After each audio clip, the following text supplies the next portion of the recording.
I don't have multiple degrees. In fact, I've dropped out more degrees than I've completed. That's right. So my talk is called If Elon Musk Did CRO. So I know what you're thinking.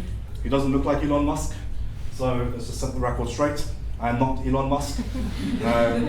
For anyone that's tired now and willing to fall asleep, I have written a blog post, so feel free to knock out. I've got the link at the end here. Really quickly, a bit about myself. My Twitter followers now up to 802. Thank you very much. Last couple of days.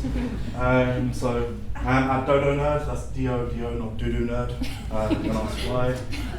I won't talk about crap talks, but it's a meetup community I run in London. It's about 2,000 people in London, but it's around conversion analytics and products. So if you do want to come along, then just Google crap talks. I've managed to SEO the shit out of that term, so it will be at the top. So hands up if your first thought was, I'm going back to that Elon Musk slide. I am not Elon Musk, but hopefully throughout the course of this presentation, you will see some similarities. So setting you up for some fun stuff there. Hands up if your first thought on teletext holidays is who are they? And hands up if your first thought is they're still around, question mark. You guys are really old. Put your hand up there. All of you that weren't, I don't know who they are, congratulations, enjoy your youth. I don't know why I always get lost in these things. This is teletext. That's what our website looks like now. I've been working really hard on that nostalgic value. No, just joking. So teletext used to be around many, many years ago. Before the internet, they were a digital service you could access through your TV. So if you remember, channel 200 was actually Teletext Holidays. So Teletext was actually owned by Channel 3, I believe, and then CFAX for BBC. This is actually what our website looks like now, thank God. I feel like we're missing a trick, actually. We really could be more nostalgic and have our website look like this. Actually, if you visit our 404 page, you will see a Bamboozle game, for those of you that remember Bamboozle. So type in teletext.co.uk and just type in anything like Bath is a dickhead. I'll see it on my GA report, but at least you guys will get to play a game of Bamboozle. I'm not a dickhead, at least not according to my wife. It's funny actually, you know what? The longer you're married, the less fun you become. That's not a trend. So, Content Square asked me to do this talk, and I did this a couple of weeks ago at another event. Normally my talks are very practical. I don't tend to focus on theoretical talks, but I thought today I'll do something. Well, I wanted to build a different talk, and I was thinking about my approach to CRO, and I wanted to give you guys something you could take away, apply yourselves. So I thought, okay, well, let me start thinking about how I could approach this. And actually this talk, although it's called If Elon Musk Did CRO, I've built it with an audience of product managers, analysts, CROs, marketing managers, anyone that is involved with the website. So there's hopefully something in here that you can take away and apply in your own day-to-day jobs. So what's my goal today? Share a simple idea which will help you reevaluate site metrics and hopefully change the way you approach CRO. That's my goal. So the simple idea.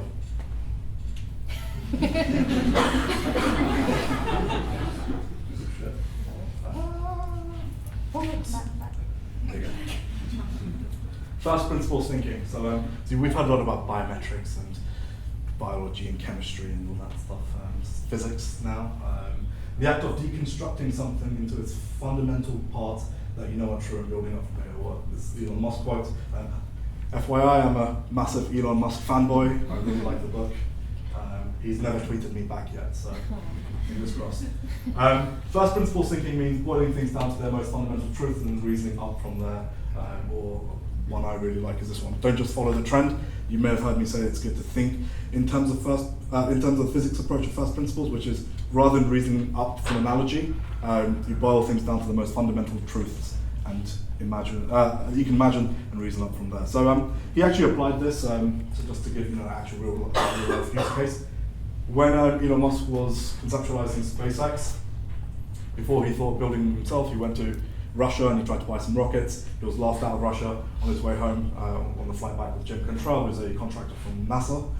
He was like, okay, well, let's do some maths around this. Well, what is a rocket? And fundamentally, it's aerospace grade aluminum. Aluminum is aluminium for us Brits. alloys, titanium, copper, and carbon fiber.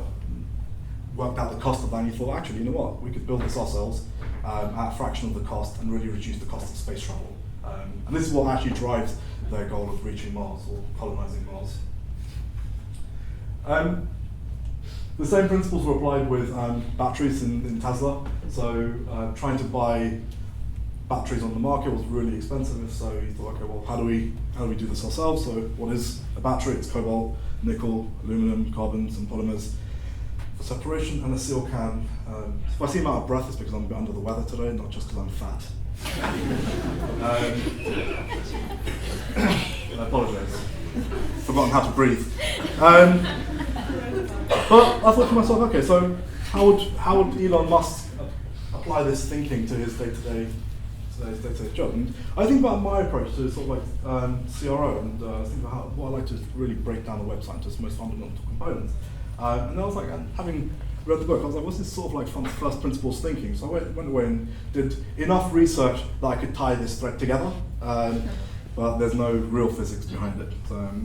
So ultimately, it's a three-step approach to first principles thinking. First, you identify your goal, you break it down into first principles, and then you build up from there. So I'm just reiterating myself here.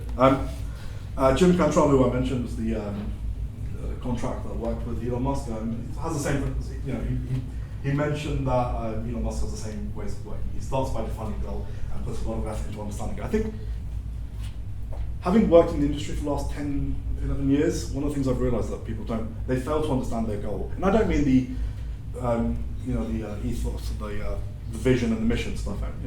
It's nice and fluffy, but actually the actual goal, which is revenue, orders, downloads, bookings, whatever your company is striving towards. So identifying your goal.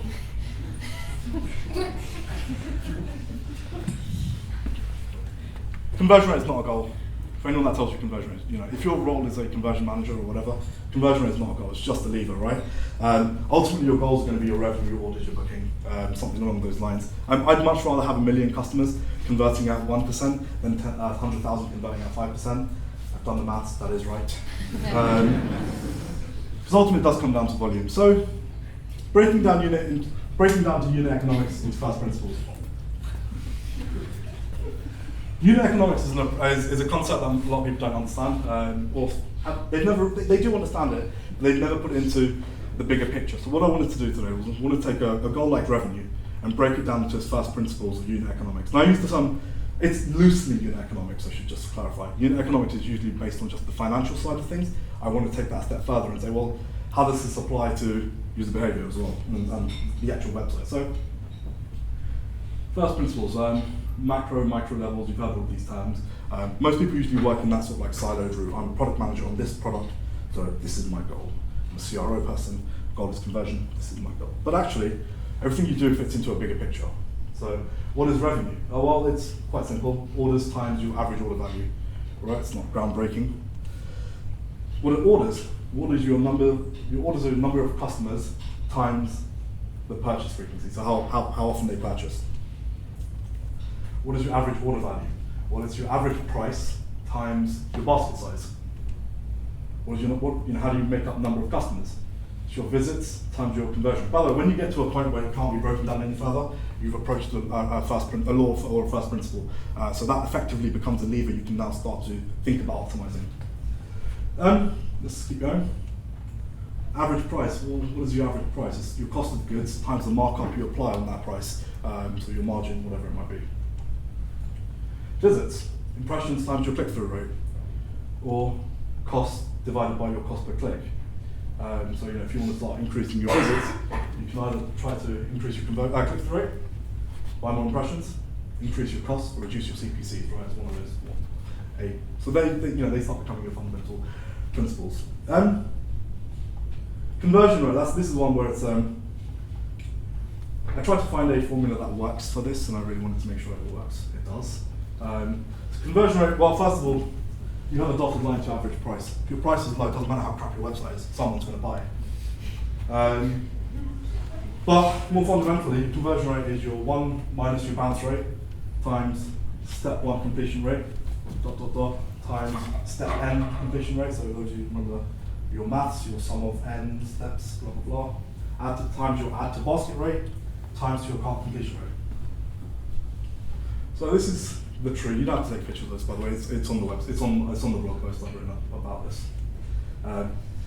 This is why CRO is so complex. Is because financial analytics is straightforward. Customer analytics is straightforward.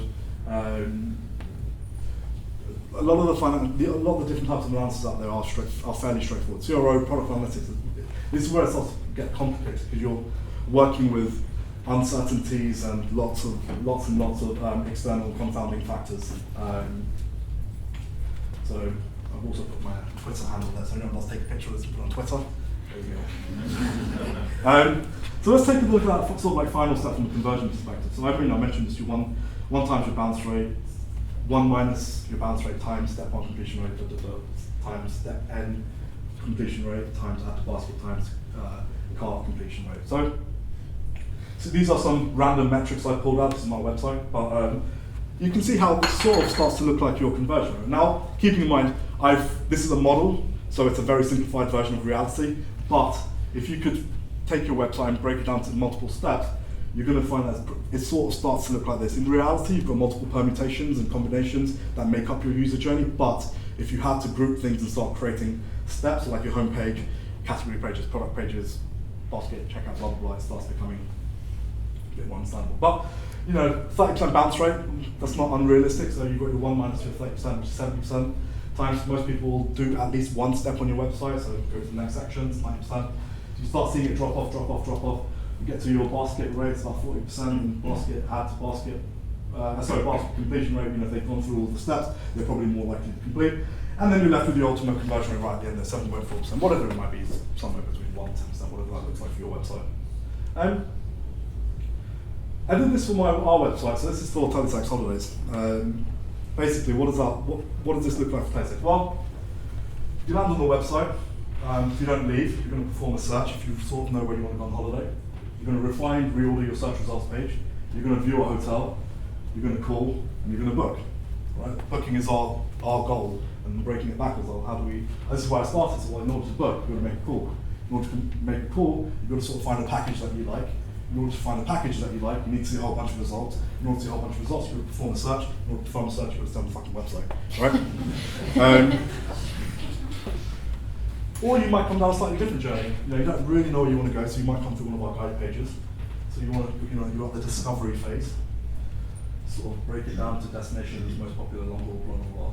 And then you start searching, and it starts spinning up that way again. So it's, it becomes, you sort of have like a main journey.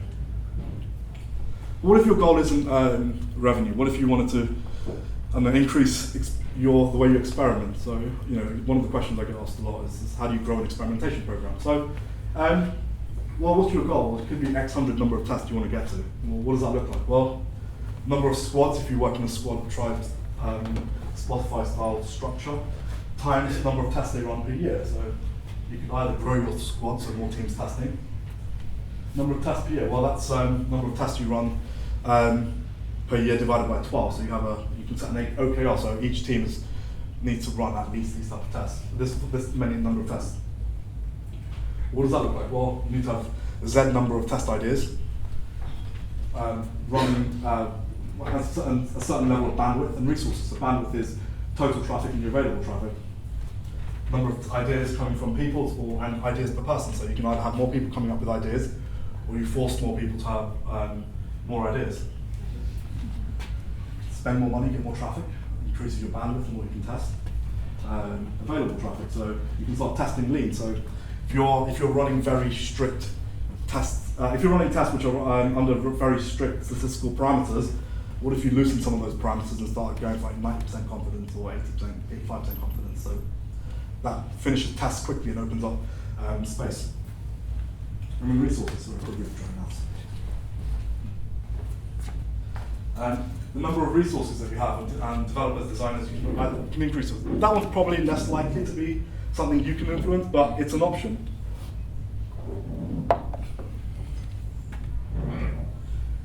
So, building it back up again. Told you there are some similarities. once you break down your goal into fundamental parts, you need to start thinking about how you can start begin rebuilding it. So going back to that example I gave earlier, you can try to reduce your bounce rate. So one of the things that is always daunting is like, oh, I need to do experimentation. Like, how do I start? Well, having this worldly view of your website gives you an opportunity to think, okay, well, this is where I can start. So reduce your bounce rate. You could improve your continuation rate from step 1 to step 2. 90% is quite high, and I find there are priorities that you can, other parts of the website which you can prioritize.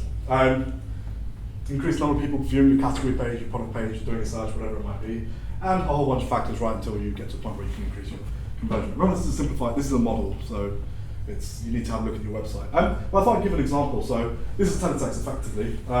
What is our goal? Our goal is booking. I want customers to call and make a booking. This might not work for you because we're a call to book business, but so we could FOD stands for hotels, search results page, and our discover pages, so categories, destinations, etc.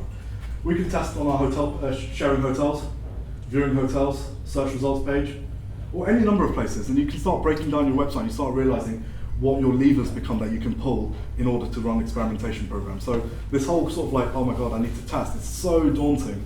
If you break it down into fundamental components, start looking at the levers you can pull on your website, and then start pulling those, designing tests. And obviously it's not a one-person team, you need people to come up with ideas. But if you've given them a framework which they can think about where they can test it, then they can apply the creativity to test. They have to come up with, oh my god, what's going to test? And then you sort of work out how much each one of these levers is worth. So you start quantifying, well, what is saving a hotel and building a short list of hotels, how much is that worth? You do some quick analysis, customers who shortlist versus customers who don't. What does the conversion rate, click-through rate, etc. look like for that? Share hotels, how many customers share hotels with their loved ones? Booking holidays is a very community-based task. Viewing a hotel, etc. You get the idea. So to summarise, apply first principles thinking and reevaluate your unit economics. Identify your goal, break it down to first principles, and then build up from there. My ask from each one of you is just go away and have a look at your website, break it down into goals using first principles, and then feel free to email me or tweet me, and I'd love to have a discussion about some of this stuff. I mentioned that this is a blog post. If you didn't capture anything, you can made a short link there, bit.ly/Elon CRO. I will be monitoring my real-time GA reports to see how many of you go on this now, but hopefully that's easy enough to remember. And once again, at Nerd 800, trying to get to 10 million. So. Thank you. That's